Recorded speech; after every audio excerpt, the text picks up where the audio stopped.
የቢላል ጉዳይ ቢነሳ ማንም እስላም የመጀመሪያውን አዛን ካነሳ ኢትዮጵያን ማንሳት ግዴታ ነው። ሰላቱል ጋዓብ ከተነሳ የመጀመሪያ ሰላቱል ጋዓብ የተደረገው ለነጃሺ ነው። የግድ ነው። አረብም ቢሆን ሀብታምም ቢሆን ካነሳው እኛም ማንሳት ግዴታ ነው።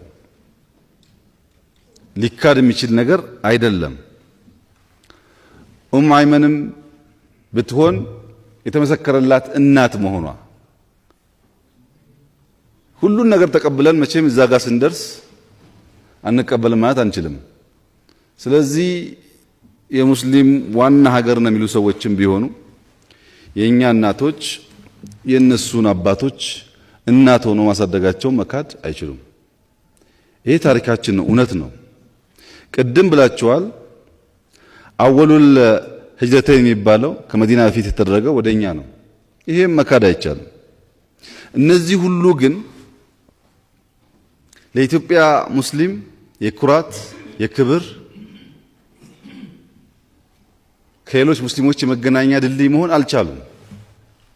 አልቻሉም። ብዙ ታሪክ እያለን ቱሪዝም ላይ ብዙ ነገር መስራት ስንችል እንደዛ አልተጠቀምንበትም። ለምን? በውስጣችን በነበረው ነገርየውን በትክክል አለመገንዘብ፣ ጥቅሙን አለመገንዘብ።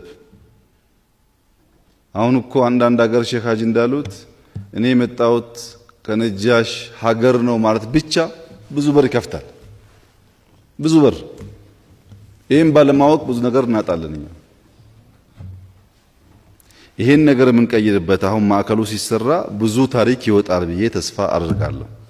መንግስትም ሙስሊሙም ሌላውም እምነት የሚከተል ሰው የኢትዮጵያ ኩራት ስለሆነ እንዴት እንጠቀምበት። ለምሳሌ ኢየሩሳሌም ላይ ኦርቶዶክስ ገዳማት የቸርች የተወሰነ ፓርት አላት። ቫቲካን ላይ ካቶሊኮች የኢትዮጵያ ቸርች የኢትዮጵያ ኮሌጅ አላቸው። በሳውዲም እንደምታውቁት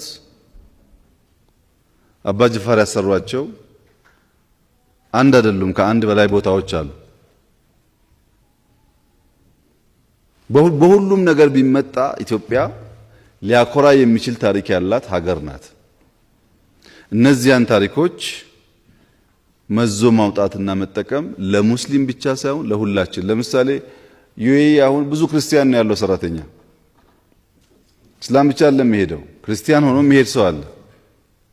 ከነጃሽ ሀገር ነው የመጣሁት ብላ መናገር ብታቂያቺ ክርስቲያን ልጅ ለስራ ሄደች፣ ክብር ያለው ንጉስ ስለሆነ እሷም ትከበር ነበር፣ ግን አታውቀውም። በእምነት ነው የምናየው እንጂ ጥቅሙን አናይም። ይህን እያስተማርን መቀየር ያስፈልጋል፣ ይጠቅመናል።